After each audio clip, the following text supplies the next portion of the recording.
Well, good afternoon, everybody. Welcome to Sealaska Heritage. Without taking any more time, I will introduce Professor Ernestine Hayes, who's going to be speaking on Juneau Indian Village, Pilings, Pavements, and Politics. Professor Ernestine Hayes belongs to the Wolf House of the Kagwantan clan. She was born and raised in the Juneau Indian Village, which is now referred to as the Auk Village District of the city.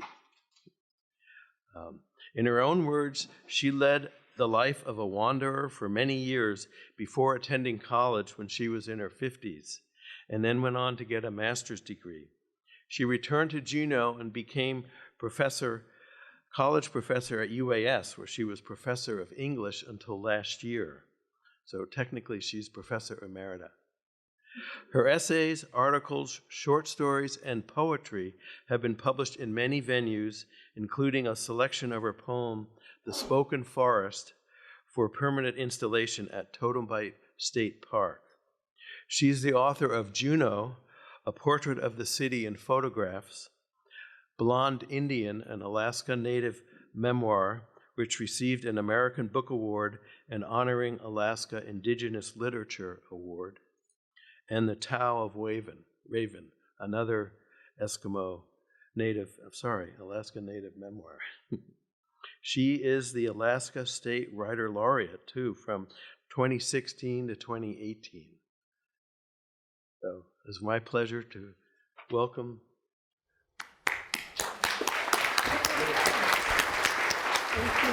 Thank you.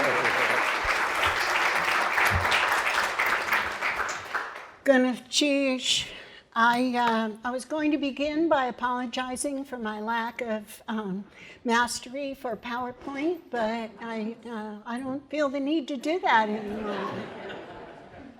I'm glad I'm up. I think PowerPoint came out about 20 years ago, and this is my first try at it, and so I feel pretty good about how it started, and I promise I'll talk fast. So, see if I can do this. When I was a girl growing up in the village, my grandmother taught me songs. Blonde Indian, she sang while I danced and sang and shook my hands. Blonde Indian, I had light-colored hair when I was a girl. She told me about the spiders that lived in our barewood house there in the village, that they were friends who carried stories, and if I listened carefully, I would know what my friends had come to tell me. An only child, I had few other friends. She told me about the taku wind howling over our heads on dark winter days, that it was my grandfather telling me not to come outside and play on the days that he sang his song too loud. The hill behind our old house at the edge of the village, the one that rises up to Fosby Apartments, was my comfortable retreat in the summer. In winter, the floor under the table in the kitchen hid me from my uncle's commotion, from my grandmother and grandfather's noisy arguments, from visitors' overwrought pinching on my sturdy cheeks. When my grandmother enrolled me in school, I was forced to dig around under the cot in the unlit closet where I slept for a clean skirt or shirt.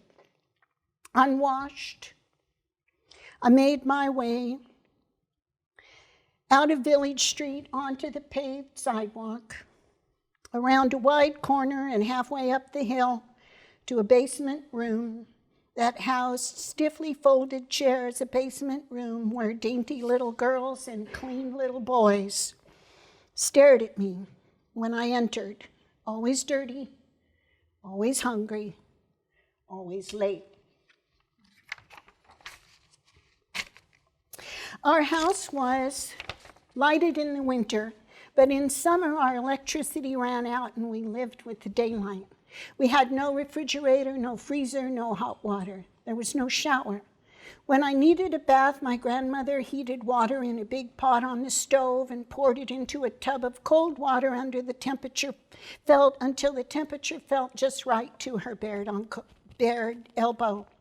I climbed out or was lifted into the tub where I sat, feeling the newness of looking around the kitchen while sitting naked in warm water. After my bath, my grandmother poured the cooled water into the crank-up washer and tossed in clothes and soap flakes out of a box at the bottom of which we hoped to find a scalloped green plate or teacup and saucer. The big hot water kettle she used for her chores was the same that she later used for soup. The oral history of the Occoquan division of the Tlingit Nation is said to begin with their journey northward from the Stikine.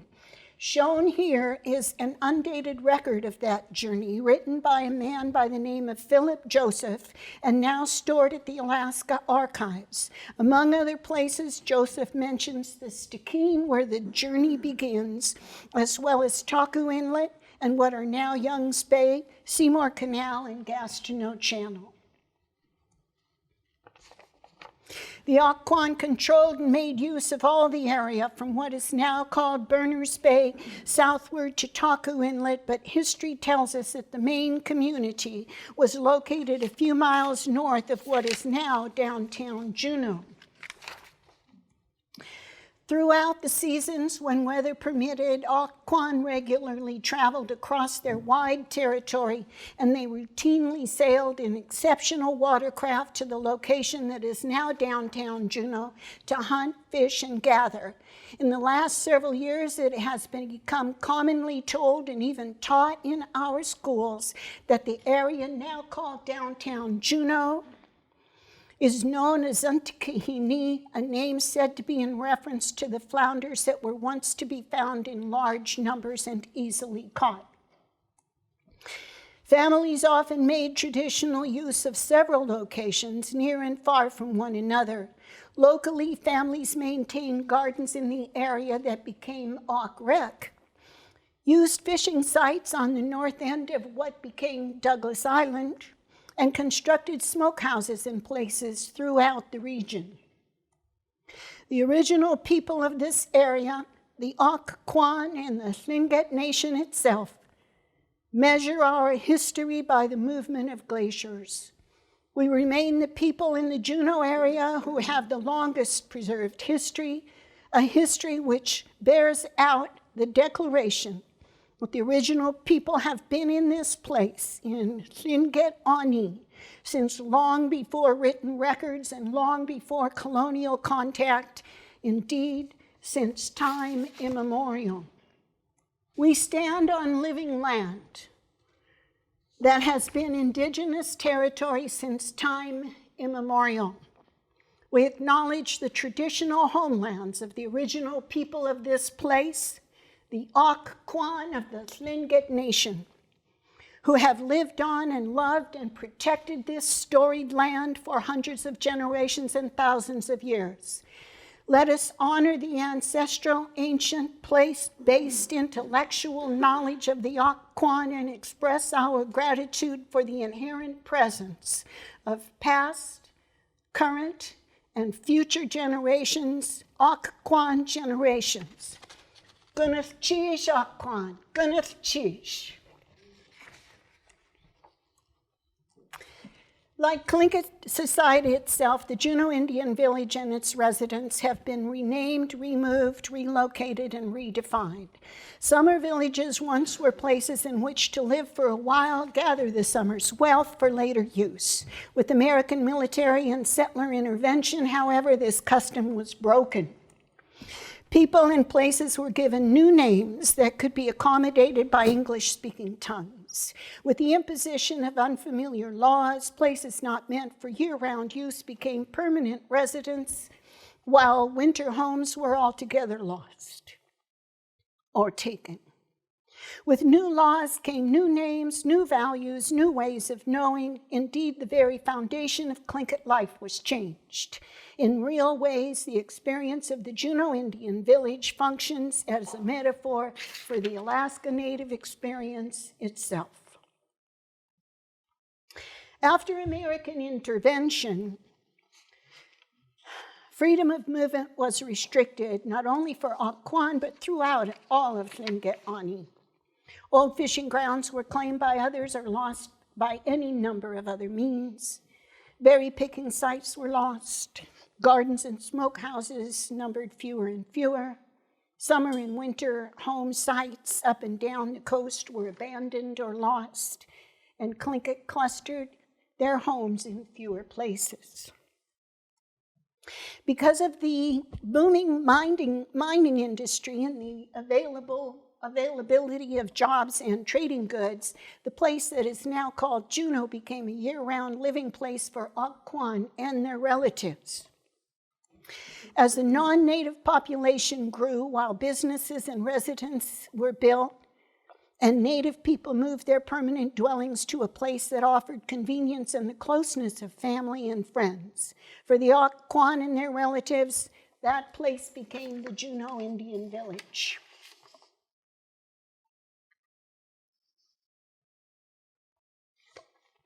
In 1887, with the Dawes Act, the United States government promoted individual ownership of land by Indian people, breaking up communal ownership of property, which before had rested in accordance with Indigenous law. In 1915, citing the Dawes Act, the Alaska Territorial Legislature devised a way by which Native people could become citizens of the United States after abandoning tribal customs, taking up residence separate and apart from any tribe of Indians, and adopt the way of and the habits of civilized life. Those residents taking advantage of that process included my great-grandfather, Harry Willard. Like many residents now living year-round with his family in a place no longer known as Untitled.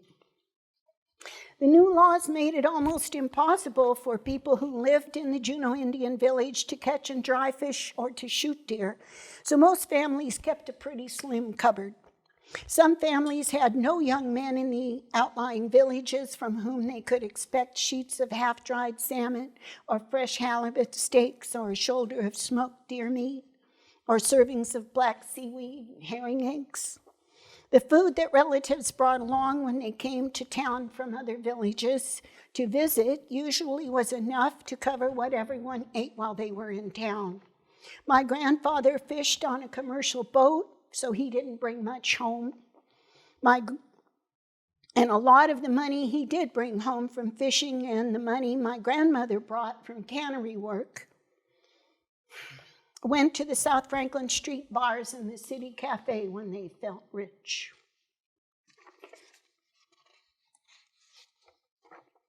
Descriptions and illustrations of clan houses in traditional permanent villages show a large communal space lined with private sleeping areas on the structure's sides and a space at the rear of the house behind a screen for the private quarters of the head of the house and family.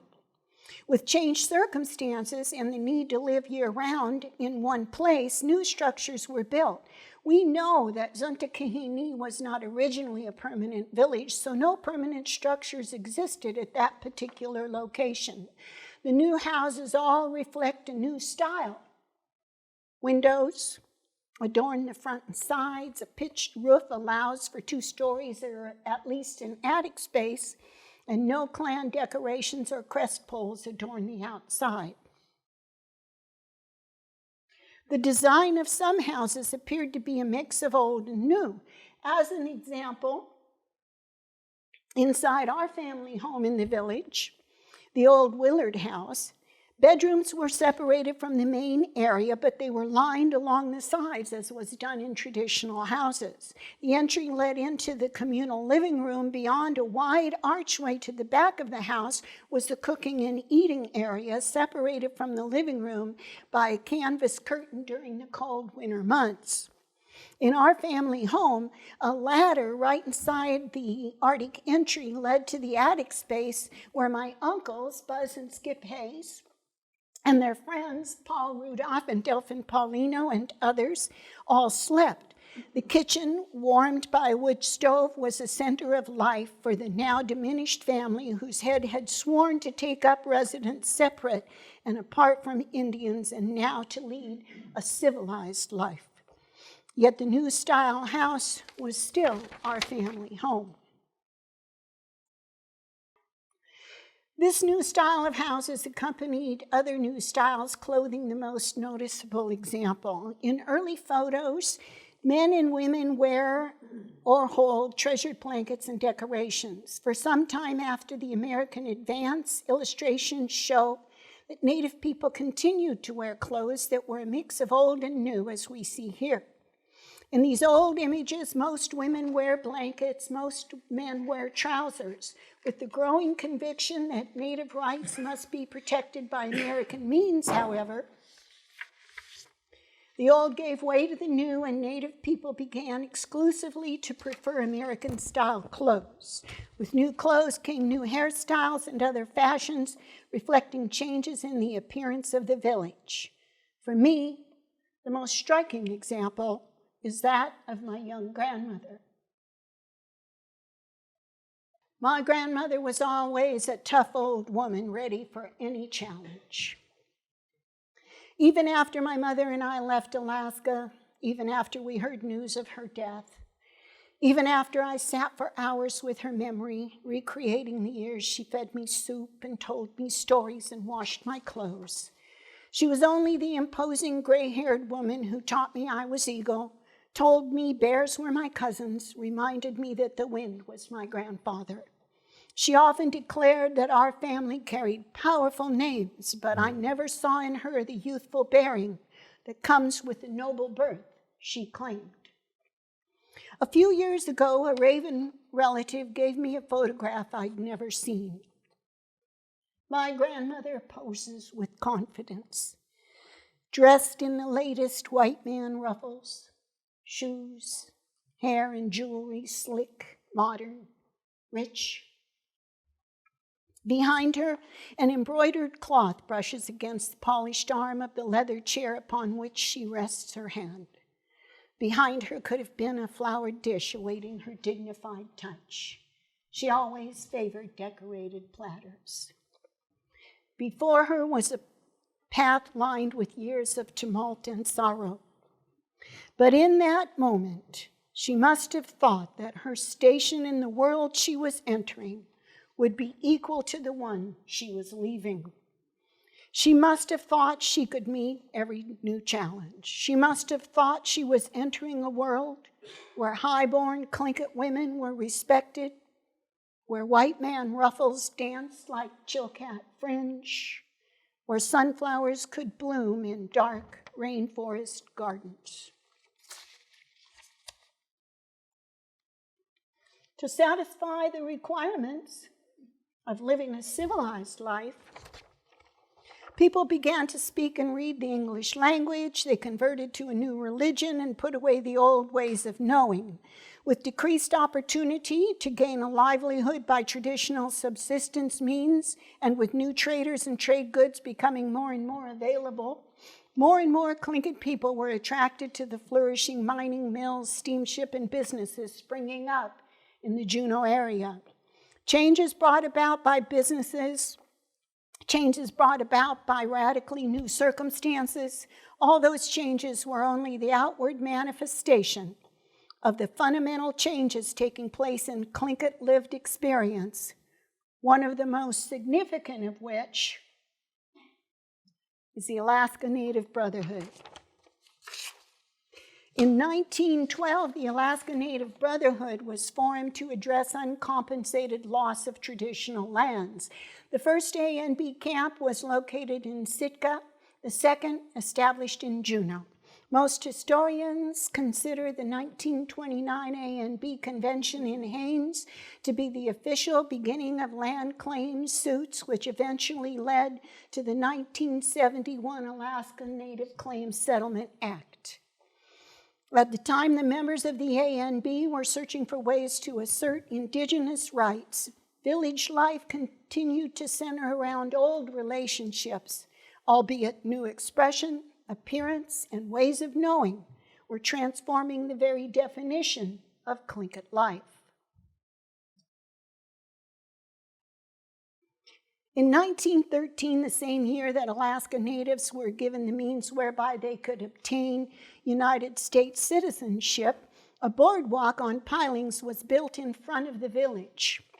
This new byway was called Willoughby Avenue, named after a notorious gold miner well known in Juneau's new community. As an aside, Richard Willoughby was at the first gold strike in Silver Bow Basin in December 1880. His greatest claim, whether to fame or notoriety, was an enterprise called Silent City. He claimed he had a photograph of Muir Glacier that showed a silent city in the mist that could be the reflection of a Russian city thousands of miles away. It was soon discovered that the picture was of a city in England, but not before he sold copies of the picture to gullible tourists who were convinced that Willoughby could see Russia from his house. Here, Willoughby poses holding a rifle, his dog and snowshoes at his feet. This example of street naming reflects the colonial practice of erasing and ignoring Indigenous presence, a practice that has not yet been completely relegated to the past. Construction of Willoughby Boardwalk allowed access to the beach underneath the planked street, inhibiting native livelihood and subsistence. After several years, the planked street was torn up and replaced by rock fill, further restricting native access to the sea, once the source of their main livelihood and a critical element of native identity. Within a few years, Phil extended the land area in Juneau to the extent that the Juneau Indian Village was completely cut off from the beach and tidelands.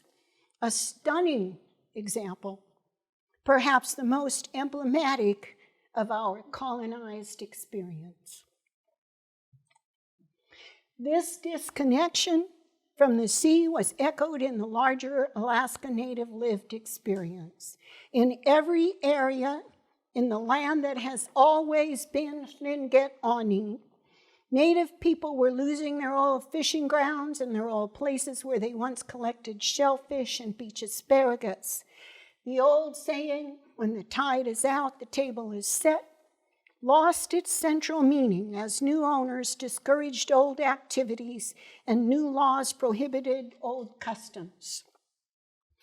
In a blow as significant as the loss of the old language for everyday communication, separation from the sea fundamentally changed the process of native identity. The need to disavow tribal ties and the requirement to proclaim adherence to a civilized life was made moot by the Indian Citizenship Act of 1924.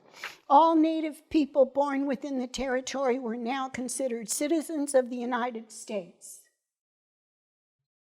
Among their number were residents of the Juneau Indian Village, including the 2-year-old adopted daughter living in the old Willard house at the western edge of the village, my mother, Ernestine Hayes, Kakwe, who then became a naturalized citizen of the United States. The planking that made up Willoughby Avenue was unsteady and worn by 1934, when it was torn up and replaced by more rock fill. The conditions that necessitated this move, sanitation and access, the most important, were caused in part by the obligatory year-round occupation in one place. Not only did the loss of traditional customs, such as seasonal subsistence practices, impact the native way of life and profoundly change circumstances of dependence, but the changes in customs also brought about the important secondary implications, not the least of which was declining health and poor sanitation that made the city-constructed sewage system an indispensable improvement to the living conditions of the residents of the Juneau Indian Village. The Willoughby fill marked a milestone for village residents. New houses were built to face the lane, first called Siwash Street, but later known by its present name, Village Street. This new custom of facing the street had the result of turning away from the sea, the symbolic act that functions as the definitive metaphor for the colonized experience for Tlingit people.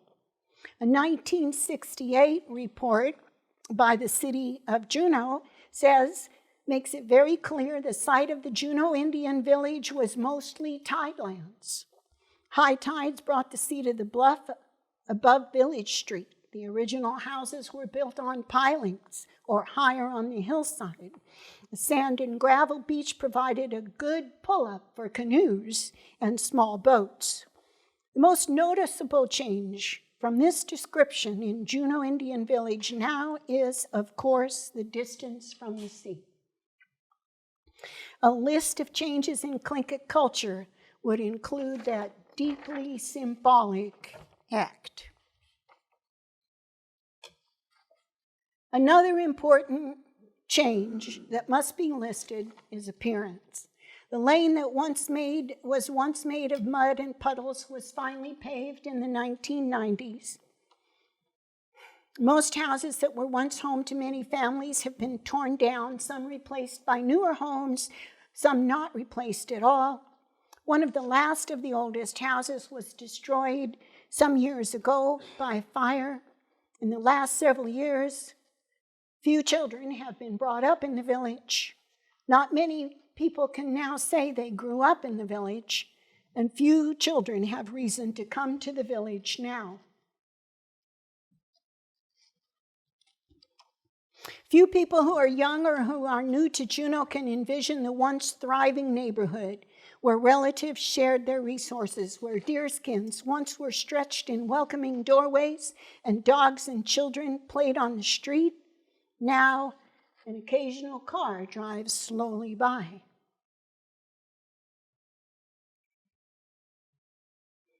But it remains Tlingit. Stores and corporate offices contribute the liveliest daily bustle. Yearly conventions add movement in the sense of community life that once defined all of Tlingit and distinguished every one of its villages. Most people who find themselves in the village speak English as their first language, but endurance does not mean destruction. To paraphrase, the arc of the decolonized universe is long, but it bends toward justice.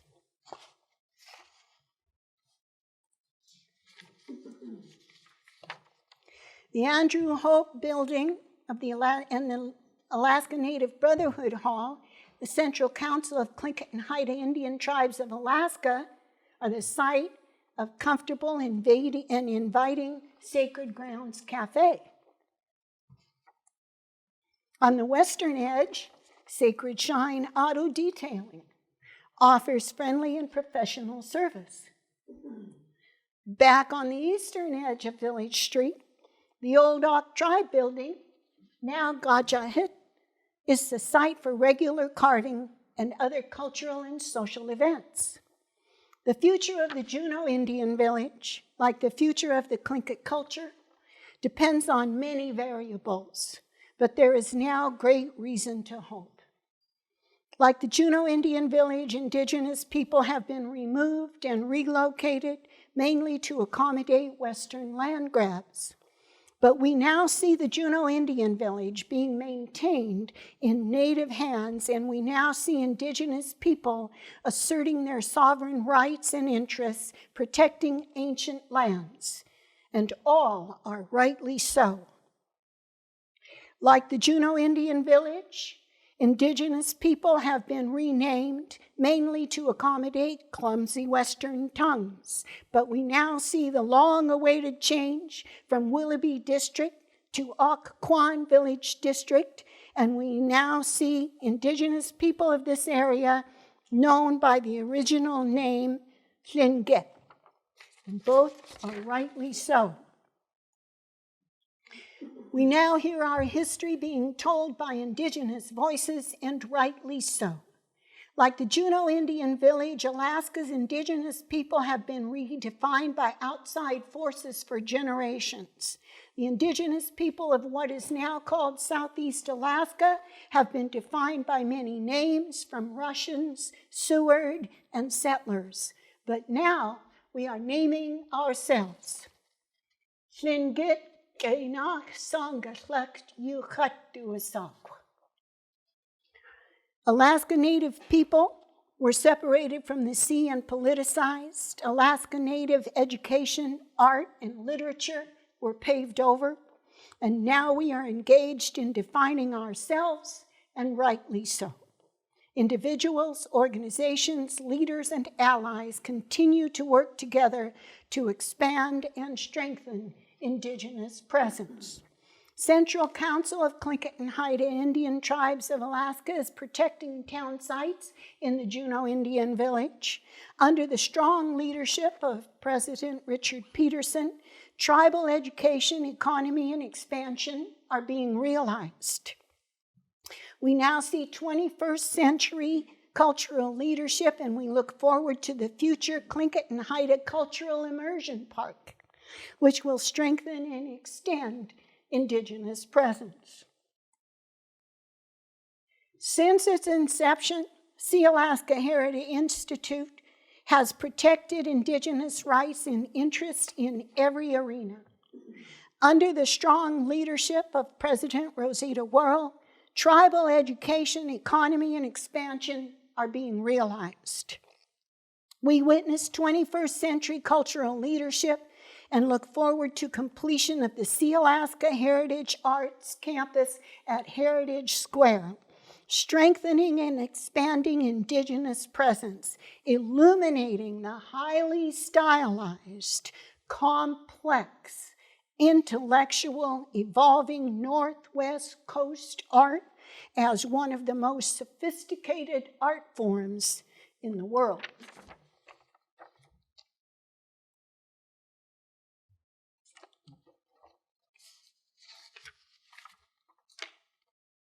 Over the years, many laws have affected the Juneau Indian Village, and over the years, many laws have affected Indigenous identity.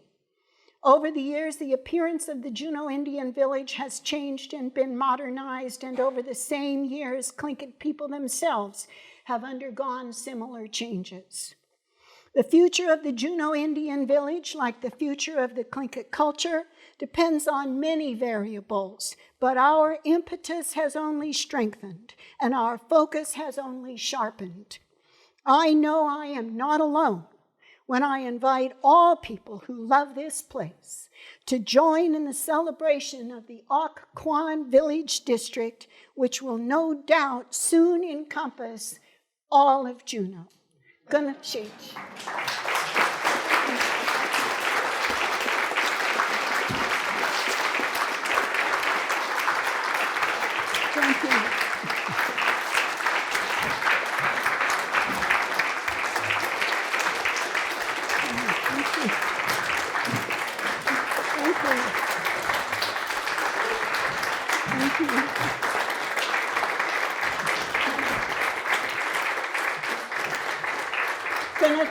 Thank you. Thank you. I think there's some question. Yeah, we have a microphone set up in the center of the floor, so if anyone cares to come forward and ask a question or make a comment, we'd be happy to hear. And Ernestine will be happy to answer. Thank you so much for staying. I don't know if you noticed I read a little fast. I hope you appreciate that. Thank you. Does anyone have any memories to share of what was the Juneau Indian Village? There are people who grew up there. I want to acknowledge the Occoquan leader, Gunnichich.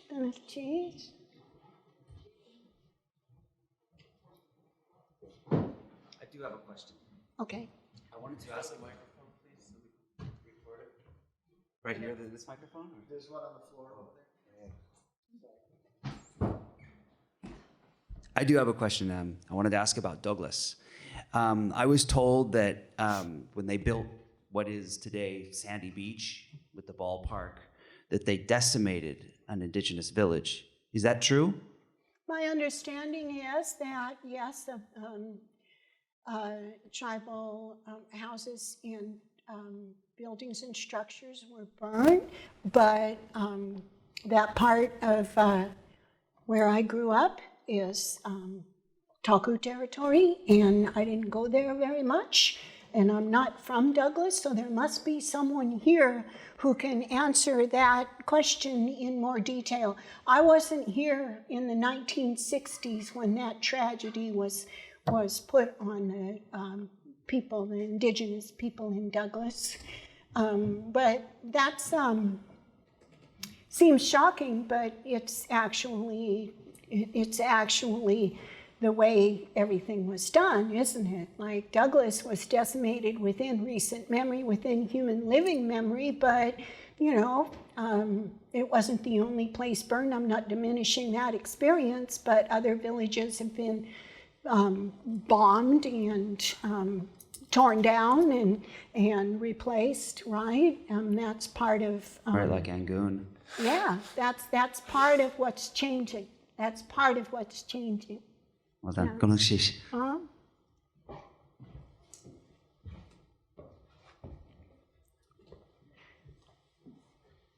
Yeah. I think we have another commenter on the way, and while I'd like to take just a brief moment to acknowledge President Edward Thomas. Gunalchish.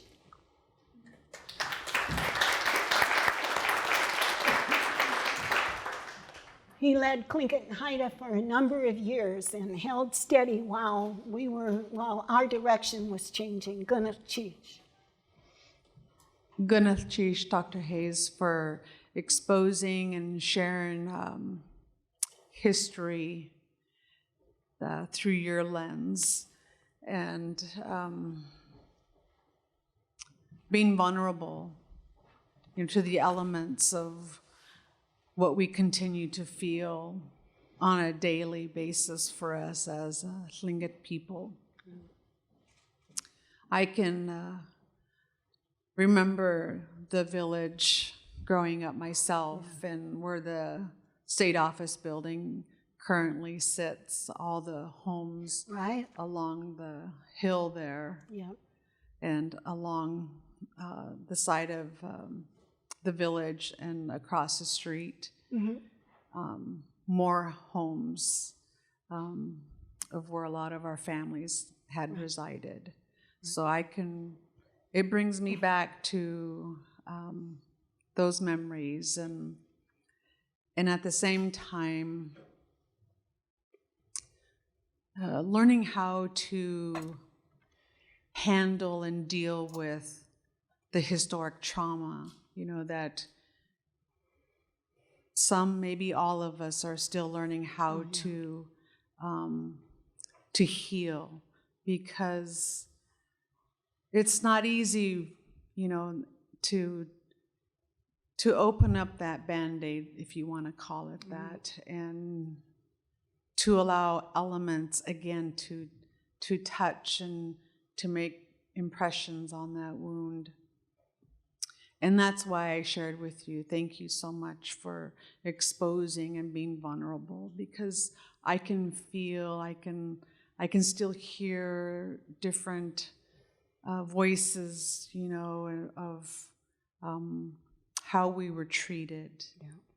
Yeah. And I know that I think it was a couple of years ago, maybe a year ago, you were part of a team that got to share more in detail of past history, and to still be talking about those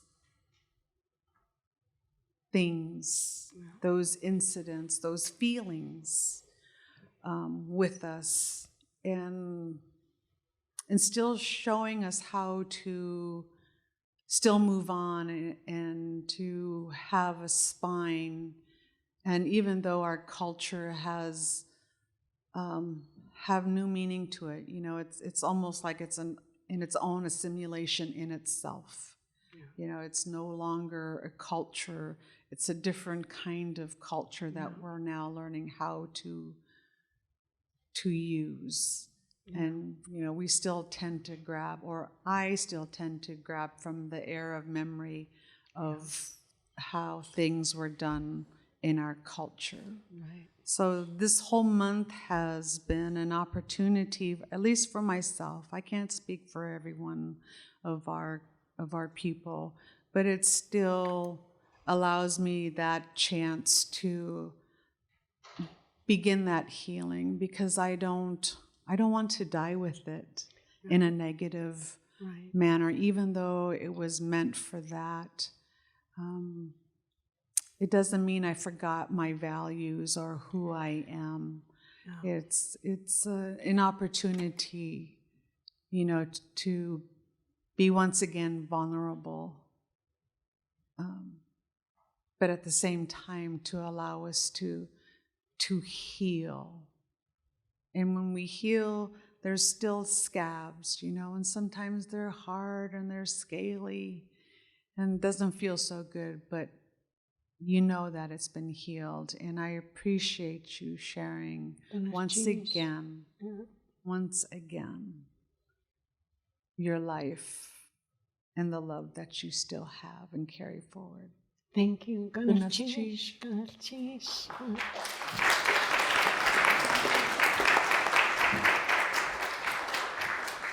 Thank you. I appreciate that, and that one of the things that I'm learning, I'm 74, and I feel like I really haven't learned much, and now is the time of my life to look back and discover meaning.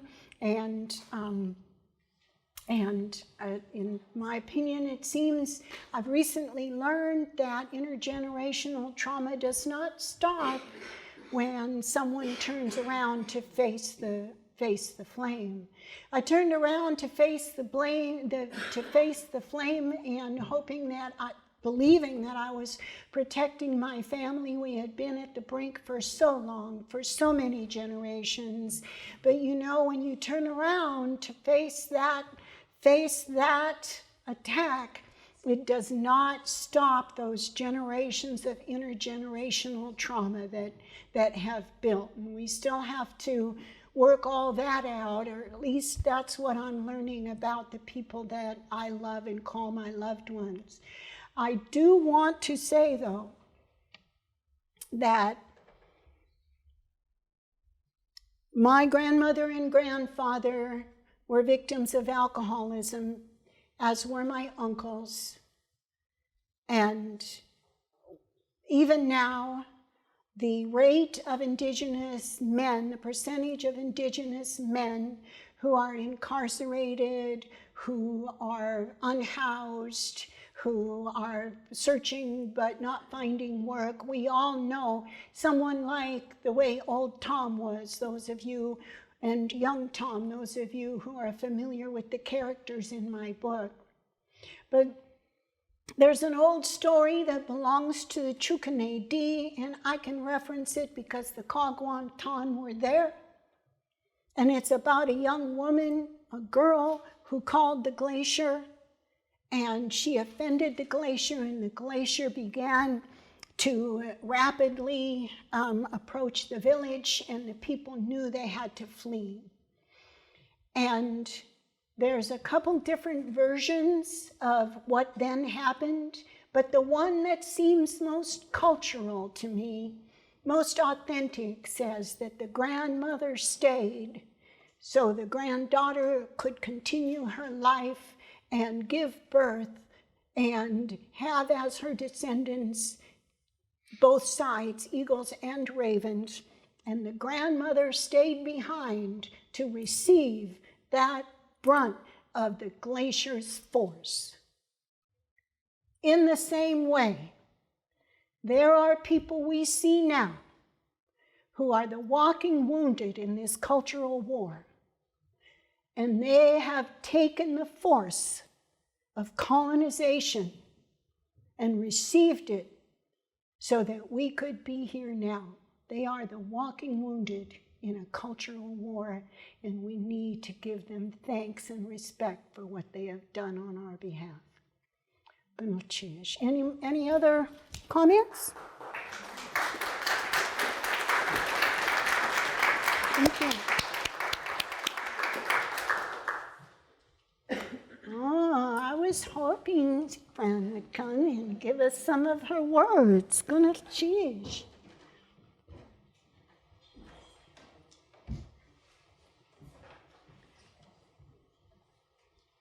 I would like to say Gunachish for what you shared. It was everything that I remember, or what I've heard from my mother, Rosa, and my grandmother. And I never had the opportunity to meet my grandparents on my mother's side. But everything that you have said is basically all that I was taught. And the territory of Aquan is very, very large. Yes. And like you said in your lecture, Berners Bay, Yes. all of Juneau, Yes. Douglas, part of Youngs Bay, Yep. and part of the north end of Admiralty Island. And anybody else that came ashore, they were asked permission to come ashore, to live right. amongst us. And we all, back in those days, we all harmonized together, we all worked together. We shared the knowledge of what was taught, on how to gather food, prepare it for the winter months. And I just wanted to, I'm glad I made it here, because I had on my phone at 1 o'clock until the little forest lady sent me a text and asked me if I was going to come. So, gonna cheese to you, and great big hugs, and I loved what you said. Thank you. Cheese. So when I was talking to someone just the other day about that, I look up the history, right? I look it up, right? And I ask people who are legally minded and so on to tell me. But when I think of the Juneau Indian Village, when I think of what I know about it, I think of my grandmother and my uncles in our old house. It was my home. It was the place where I lived, So I have to look up and listen and talk to people who knew the other parts of it. When I think of it, we played kick the can on that muddy street, and that was probably one of my best memories, being a kid in the village.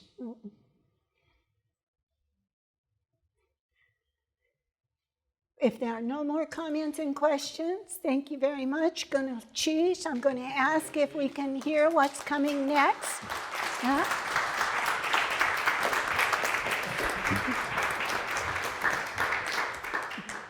Just a reminder that we put these lectures on in a couple of days. This one will be on our YouTube channel, so please feel free to sign up and subscribe to SHI's YouTube channel and tell your friends about this one. Tomorrow, we are going to hear a lecture from Emil Nadi, who is one of the people involved in the passage of ANCSA, and we're very fortunate to have him come down from Anchorage, and he's going to talk about how he actually cast the deciding vote when it came to the AFN board about the inclusion of Sealaska in that whole movement to recognize land claims throughout the state.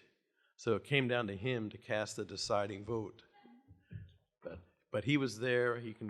He'll be speaking about ANCSA and all that period of time, and it'll be exciting. So thank you again for coming, and excusing our delays.